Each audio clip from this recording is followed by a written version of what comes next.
जय हिंद मेरे साथियों। तो आज हम करने जा रहे हैं आर्मी जीडी का सेट नंबर 11। तो देखिए पहला क्वेश्चन हमारे सामने है। एक कार 108 किलोमीटर प्रति घंटे की रफ्तार से दौड़ते हुए 15 सेकंड में कितनी दूरी तय करेगी। तो इसमें क्वेश्चन में पूछा है दूरी। तो दूरी निकालने का जो सूत्र होता है हमारे सामने साहब, तो वो होता है चाल गुना समय। अब चाल हमें दे रखी है 108 किलोमीटर प्रति घंटे और समय दे रखा हमें 15 सेकंड। अब देखो जो हमें दूरी निकालनी है वो निकालनी है मीटर में। जो आंसर दे रखे हैं वो किसके अकॉर्डिंग, वही मीटर के। तो यहाँ पर देखो हमें चाल दे रखी है किलोमीटर पर आर में 108 है जो। तो मैंने आपको बता रखा है कि 5/18 करे या 18/5 करे। तो मैंने किस तरीके से बताया हुआ, जब भी छोटी संख्या ऊपर आए तो मीटर और किलोमीटर में छोटा क्या होता है, मीटर। तो ये तो हो जाएगा मीटर पर सेकंड में। 18 ऊपर आ रहा है, बड़ा है 5 से, तो किलोमीटर बड़ा होता है कंपेयर करते जब मीटर से।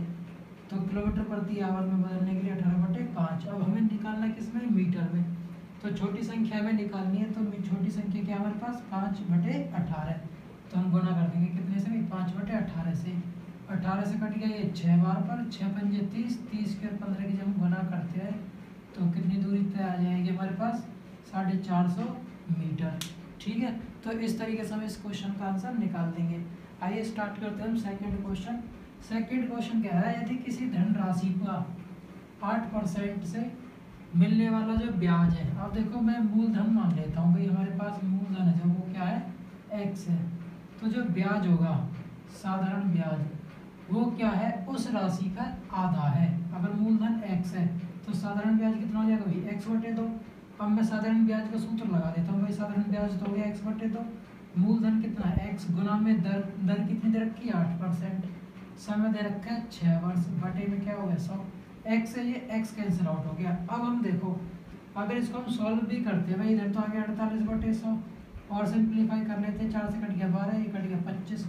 तो ये कंपेयर किसके करें हम, यहाँ से कुछ वैल्यू आएगी नहीं है, x के आपस में कटे तो कुछ भी वैल्यू निकलनी पॉसिबल है ही नहीं यहाँ पर। तो इसलिए ये क्या है, हमारे पास कैंसिल आउट हो जाते हैं, तो वैल्यू निकाले किसकी। तो इसलिए जो डाटा है वो क्या हमारे पास इनकम्प्लीट होगा। इसका मतलब क्या है, आंकड़े है जो हमारे पास वो क्या होंगे, अपर्याप्त होंगे। ठीक है भाई, तो ये इस क्वेश्चन का क्या हो जाएगा भाई हमारे पास आंसर। आंकड़े अपर्याप्त इसलिए हो रहे हैं हमारे पास क्योंकि यहाँ पर x कट रहे हैं आपस में, कुछ बच ही नहीं रहा, तो हम वैल्यू निकालेंगे इसकी। ठीक है, तो देखते हैं नेक्स्ट क्वेश्चन। अगला जो क्वेश्चन है बहुत ही इंपॉर्टेंट है। इसका मैं आपको थोड़ा सा बेसिक कंसेप्ट बताता हूँ किस तरीके से। हमारे सामने 3 क्वांटिटी होती है, एक तो होती है त्रिज्या, एक परिधि और एक क्षेत्रफल। ठीक है, एरिया जिसको हम बोलते हैं। तो यहाँ पर देखो जो त्रिज्या होती है वो सेंटीमीटर या मीटर में होती है, ऐसी परिधि भी सेंटीमीटर या मीटर में होती है। लेकिन जो क्षेत्रफल होता है उसकी यूनिट होती है सेंटीमीटर स्क्वायर या मीटर स्क्वायर। अब देखो यहाँ पर जब हम त्रिज्या को अगर मैं कहता हूँ 8 ज़्यादा जोड़ दूँ तो परिधि भी क्या हो जाएगी, 8 प्लस हो जाएगी। अगर हम बात करते हैं परसेंट में कि 8% बढ़ा दी तो यहाँ पर त्रिज्या ये परिधि भी क्या हो जाएगी, 8% बढ़ जाएगी। लेकिन हम बात करते हैं क्षेत्रफल में तो यही क्या हो जाता है, इसका स्क्वायर हो जाता है। और मैं बात करता हूँ कि भाई 8% मैंने बढ़ाई त्रिज्या, तो क्षेत्रफल में इंक्रीमेंट कितना हो जाएगा, 8 का स्क्वायर लिख देंगे यहाँ पर, तो कितना हो जाएगा 64% हो जाएगा। अब बात कर रहा है क्वेश्चन में 75% इंक्रीज कराया मैंने त्रिज्या को, तो परिधि कितनी इंक्रीज होगी, ये भी 75% ही इंक्रीज होगी। लेकिन हम बात करते हैं इसके क्षेत्रफल की, तो जब यहाँ पर 75 का क्या कर देते हैं भाई, हम स्क्वायर कर देते हैं, जो कि आता है कितना 56-25%। ठीक भाई, तो इस तरीके से हमें क्वेश्चंस को करते हुए चलना। तो अब देखो अगला जो क्वेश्चन है,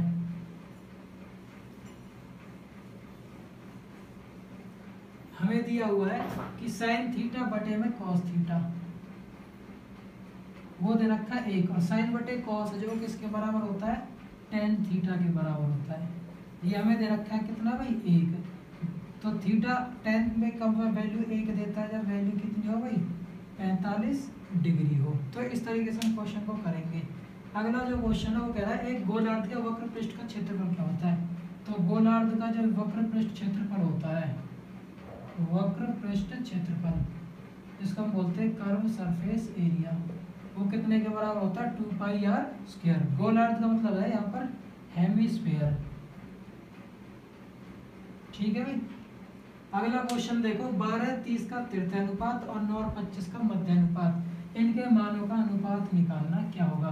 तो 12 और 30 का तो हम निकालते हैं थर्ड डेविएशन, थर्ड प्रपोर्शन। ठीक है। और यहाँ पर 9 और 25 का हम निकाल देते हैं मध्यानुपात।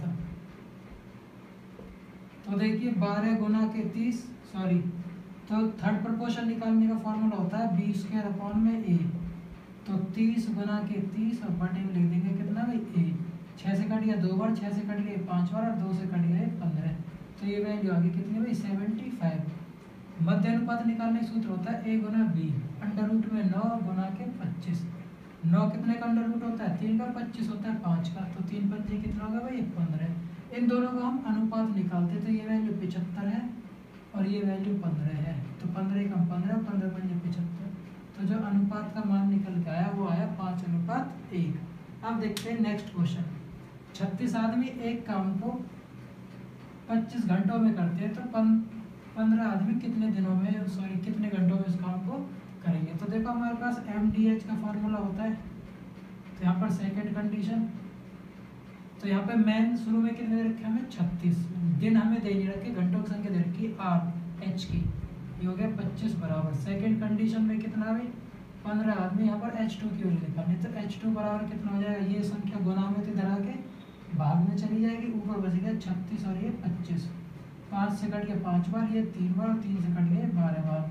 तो H2 की जो वैल्यू है 12 की और 5 की गुना जब हम करते हैं तो आंसर मिल जाएगा हमें कितना भाई 60 घंटे। अब बात करते हैं नेक्स्ट क्वेश्चन पर। तो प्रथम n प्राकृतिक 7 जो प्राकृतिक संख्या के वर्ग का जो औसत है वो हमें कैलकुलेट करना है कितना होगा। तो देखिए जो वर्गों का जो औसत होता है इनका योग निकालने का सूत्र होता है n प्राकृत वर्ग वाली जो संख्या होती है इनका योग का सूत्र होता है n+1 2n+1/6। ठीक है। तो बात करते हैं इनकी औसत की, n प्राकृतिक वर्ग संख्याओं का। तो कैसे निकल के आएगा n+1 2n+1/6। साथ में आती कुल संख्या कितनी है, औसत में फॉर्मूला होता है n। तो n से n कट गया तो हमारे पास फाइनल बचेगा जो वैल्यू है n+1 2n+1/6। अब n क्या हमारे पास संख्या है, कितनी दे रखी है क्वेश्चन में 7। तो n की जगह पे 7 रख दो, 7 और 1 8, ये तो 8 आ गया गुना में, यहाँ पे 7 रखेंगे, 7 दूनी 14 और 1 कितना होगा भाई 15, और बटे में कितना आ जाएगा ये 6। 2 से काट दिया 4 बार, 2 से कट गया 3 और 3 से कट गया 5। तो जो औसत निकल के आया वो कितना आ गया हमारे सामने 20 आ गया। अब देखते हैं नेक्स्ट क्वेश्चन।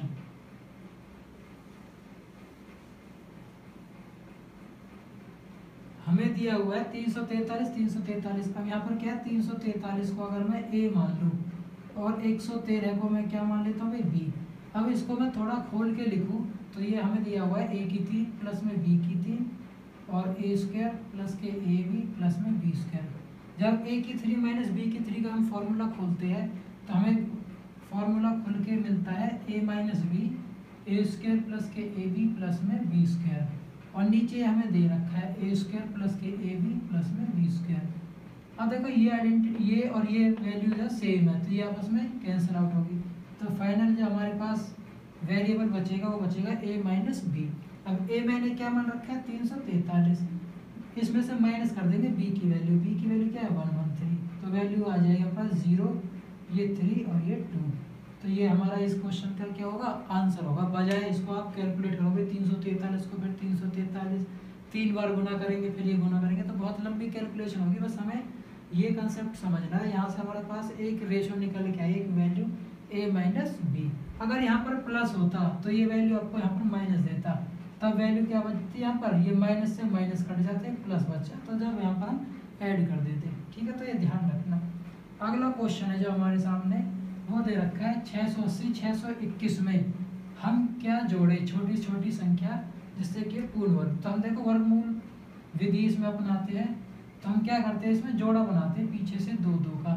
तो यहाँ पर 8 से और 8 से गुना करते थे, आगे 64, 8 से मैंने गुना करी थी, ये बन गया 16 इधर, ये बच गया इसमें से 4, और ये पूरा का पूरा जो है हमारे सामने उतर के आता है। तो 16 की यहाँ पर देखो हम इस संख्या से करते हैं 2 से गुना, तो 2 से मैंने गुना करी तो ये आ गया 32 और ये 4, तो ये वैल्यू बच गई 2 और 8। यहाँ पर वैल्यू हमने लिख दी भाई 2 1। अब ये 2 से मैंने गुना करी थी भाई ये 2, तो यहाँ पर भी 2 लिखेंगे हम, तो ये बन गया 164। अब हम इसको गुना करते हैं 5 से, तो ये आता 82 25। अब देखो यही क्वेश्चन में पूछा हुआ है कि छोटे छोटे संख्या में क्या ऐड करें। अब आप लोग समझ रहे हैं कि मैंने यहाँ पे 5 से गुना क्यों करा, ये तो ज़्यादा आ गया, जबकि बोला ये था कि हमेशा कम आना चाहिए बराबर। तो यही क्वेश्चन में पूछा है कि हम इसके नज़दीक ऐसे लेके चलते हैं, संख्या को गुना करके इसके नज़दीक पहुँच जाए, इसके बराबर हो या ज़्यादा हो, लेकिन कम नहीं होना चाहिए लास्ट वाली स्टेज पर। तो हमारे पास देखो एक 21 से 25 बनाने के लिए कितनी संख्या और जोड़नी पड़ेगी, इसमें 4 अंक और जोड़ने पड़ेंगे यूनिट डिजिट में। तो हमारे पास वो छोटी छोटी संख्या क्या होगी, 4 होगी, जो कि इस क्वेश्चन का क्या होगा भाई, आंसर होगा। तो देखिए क्वेश्चन नंबर 12 हमारे सामने दिया हुआ है, इनमें से बड़ी संख्या कौन सी है। तो देखो हमें दे रखा है √2, क्यूब √3 और 4 √4।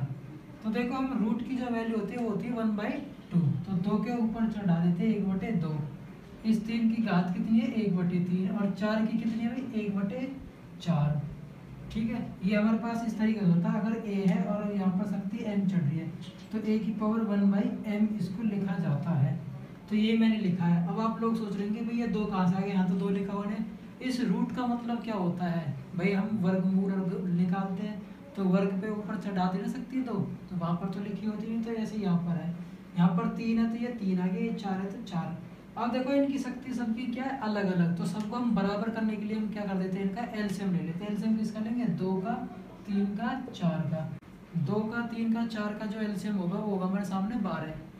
ठीक है, तो मैंने 12 से हर एक को गुना कर दिया, तो ये वैल्यू कट गई भाई यहाँ पर 6 बार पर, ये कट गई 4 बार पर, ये कट गई यहाँ पर 3 बार पर। तो ये बन गया दोबारा से 2 की पावर 6, 3 की पावर 4 और 4 की पावर 3। अब जब 2 को हम 6 बार गुना करते हैं, 1 2 3 4 5 6, 2 दूनी 4 दूनी 8 दूनी 16 दूनी 32 दूनी 64, तो ये वैल्यू कितनी आ गई हमारे पास 64। 3 को हम 4 बार गुना करते हैं, 1 2 3 4, 3 3 होती है 27 81, ये वैल्यू आ गई 81। 4 की पावर 3 करी हमने, 4 को 3 बार गुना करेंगे तो ये वैल्यू आएगी कितनी भाई 64। तो पूछा है क्वेश्चन में सबसे बड़ी संख्या कौन सी है, 64 81। 64 में बड़ी कौन सी भाई हमारे सामने 81, तो 81 क्या हो जाएगा हमारे पास बड़ी संख्या। बड़ी 81 किसका मान आया था भाई, ये बीच वाली संख्या कौन सी है, √3 का। तो सबसे बड़ी संख्या क्या होगी, √3। अब हम बात करते हैं नेक्स्ट क्वेश्चन पर। ये दे रखा है पूरा बॉक्स, ये हम मान लेते हैं 100% है पूरा, और ये पूरी की पूरी क्लास क्या है भाई हमारे पास पास मान लेते हैं हम। अब यहाँ पर देखो ये इंग्लिश हमने मान लिया, ये सर्कल है जो इंग्लिश वाले बच्चों का है, ये जो है 80% पास है।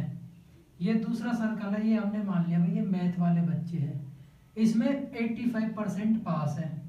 अब कह रहा है यहाँ पर 75% ऐसे जो दोनों में पास है, इसका मतलब इनमें कुछ ना कुछ कॉमन है दोनों में। तो इसको मैं थोड़ा बाहर लिख के अगर ऐसे सर्कल को ड्रॉ कर लेता हूँ, तो ये जो कॉमन पोर्शन आएगा ये वाला जो मैंने शेडेड किया हुआ है, लाइनों से दर्शाया हुआ है, ये क्या है जो दोनों में पास है, जो दोनों में पास है। ये ऐसे कितने बच्चे हैं, 75% बच्चे हैं। अब यहाँ पर समझो 75% बच्चे ऐसे जो दोनों में पास है, तो इंग्लिश में खाली कितने बच गए 75, तो इधर आ गए, तो ये वाले पोर्शन बच गए यहाँ पर 5%, ये है हमारे पास इंग्लिश के। तो इधर हमारे पास मैथ सब्जेक्ट है, तो ये 85 है, 75 इसमें पूरे में आए हुए हैं, तो बच्चे कितने गए यहाँ पर 10%।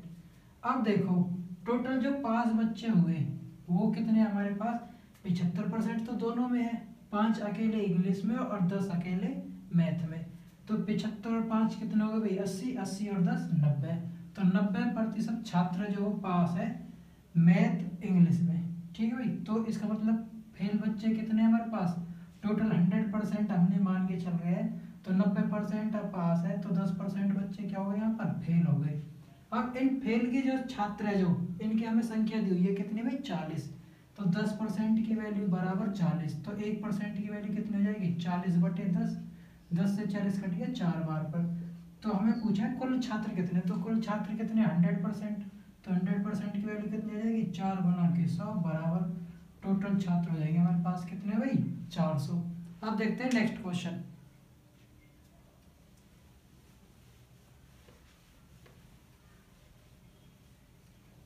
क्वेश्चन दिया हुआ 6.46 का अंशीय मान बताना है। तो देखो कुछ बुक्स है जो उनमें ये मिसप्रिंट है, तो ये 6.46 दिया हुआ है, जबकि इन दोनों के ऊपर क्या आएगा भाई, बार आएगा। तो ये मिसप्रिंट सही कर लेना आप। तो यहाँ पर देखो हम क्या करते हैं, कुछ टाइम के लिए पॉइंट भी और ये बार है जो भूल जाते हैं, तो हम सिंपल संख्या मान लेते हैं। हमें कितनी दे रखी है भाई, 646 दे रखी है। अब देखते हैं जितनी संख्याओं के ऊपर बार होता है या पॉइंट से पहले, ठीक है, या बाद में, पॉइंट जिनके ऊपर बार होता है उन संख्या को हम छोड़ देते हैं। तो संख्या क्या बची, 6। तो ये 6 हम क्या कर देते हैं, इसमें से घटा देंगे, तो संख्या बच गई हमारे पास कितनी भाई, 640। तो ये हम यहाँ पर लिख देते हैं 640 अपॉन में। अब क्या करते हैं, पॉइंट के बाद की हम डिजिट्स देखते हैं। पॉइंट के बाद जितनी संख्याओं के ऊपर बार होता है उतनी बार हम 9 लिखते हैं। तो 2 बार संख्या है तो 2 बार क्या लिख देंगे, 9। अगर यहाँ पर कोई वैल्यू होती, जैसे सपोज करो यहाँ पे 1 बचता, तो उसके ऊपर तो बार नहीं था, तो हम तब क्या लगा देते, 0। लेकिन यहाँ पर हमें दे नहीं रखा, तो खाली इतना ही छोड़ देंगे लिखकर, तो हो जाएगा 640/99। देखो एक और क्वेश्चन मैं आपको समझाता हूँ। यहाँ पर सपोज करो मैंने क्वेश्चन ले लिया 0.123 और तीनों के ऊपर क्या है भाई, बार है। तो मैंने क्या बताया, पहला स्टेप क्या करना है, सिंपल संख्या मान लो, पॉइंट वगैरह सब कुछ छोड़ के। तो हमारे पास संख्या आ गई 123। अब माइनस कर देंगे जिस संख्या के ऊपर बार नहीं है, तो 0 है तो ये 0 घटा देंगे, तो वैल्यू आ गई 123। अब बटे में क्या आएगा, दूसरा स्टेप क्या होता है, जितनी संख्या के ऊपर बार होता है उतनी बार हम क्या लिखते हैं, 9। तो संख्या कितनी, 1 2 3, 3 बार 9 है, तो 3 बार हम क्या लिख देंगे, 9। अगर ये कटता है तो काट दो, नहीं तो छोड़ दो। 3 से ये कट गया, 4 बार, ये 1 बार, और ये 3 3 3 3। तो अंशीय मान जो होगा इस संख्या का वो क्या होगा, 41/333। अब देखो मैं एक और क्वेश्चन लेता हूँ। सपोज करो मेरे पास क्वेश्चन दे दिया 6.3 और ऊपर क्या दे रखा है भाई, बार। एक और क्वेश्चन समझ लो इसी टाइप के। तो हम पूरी संख्या मान लेते हैं 63। अब इसमें से घटा देंगे जितने के ऊपर बार नहीं, तो संख्या क्या है हमारे पास, खाली 6। तो 63 में से 6 गए तो संख्या बच गई 57। ठीक है भाई यहाँ तक। अच्छा, अब दूसरा हम क्या करते हैं, जितने की संख्या के ऊपर बार हो तो उतनी बार हम क्या लिखते हैं, 9। तो पॉइंट के बाद कितनी संख्या, 1, और उसी के ऊपर बार है तो खाली 1 बार 9 आएगा। तो हम 3 से काट देते हैं, 3 से कट गया ये 19 बार पर, और 3 से कट गया 3। तो इसका जो अंशीय मान होगा तो वो क्या होगा, 19/3। अब देखते हैं अब इस सेशन का लास्ट क्वेश्चन। हमें एचसीएफ निकालना है और संख्या दे रखी है अटे बटे में। तो देखिए किस तरीके से निकालेंगे। तो जब भी आप लोगों से एचसीएफ पूछे तो हमेशा ध्यान रखना, ऊपर वाली संख्याओं का एचसीएफ निकलता है, नीचे वाली संख्याओं का एलसीएम निकलता है। तो यहाँ पर मैंने लिख दिया, न्यूमरेटर जो होंगी, ऊपर वाली संख्या न्यूमरेटर बोली जाती है, जिसको हम बोलते हैं अंश। तो इनका एचसीएफ निकलता है, एलसीएम डिनोमिनेटर का मतलब हर का निकलता है। बात आती है एलसीएम की, तो एलसीएम के केस में ये एलसीएम न्यूमरेटर का अंश का निकलता है और एचसीएफ निकल जाता है हर का, डिनोमिनेटर वाली संख्याओं का। अब देखिए किस तरीके से करेंगे हम। क्वेश्चन है जो एचसीएफ पूछा हुआ है, तो एचसीएफ हम यहाँ पर निकालेंगे। तो एचसीएफ लिख देंगे ऊपर वाली संख्याएं कौन कौन सी, 2 8 64 और 10, 2 8 64 और 10। और एलसीएम लिख देंगे हम नीचे वाली संख्याएं, 3 9 81 और 27। अब देखो यहाँ पर हम करते हैं एचसीएफ निकालते हैं, हाईएस्ट कॉमन फैक्टर। तो इस सब में कॉमन क्या है, 2 कॉमन है, तो ऊपर से आ जाएगा 2। अपॉन में एलसीएम निकालते हैं। देखो 3 की टेबल में 9 आता है, 9 के में 27 और 27 के में 81। तो एलसीएम कितना आ जाएगा इसका, 81। और यही इस क्वेश्चन का क्या होगा भाई, आंसर होगा। तो आज के सेशन में बस इतना ही। जय हिंद, जय भारत।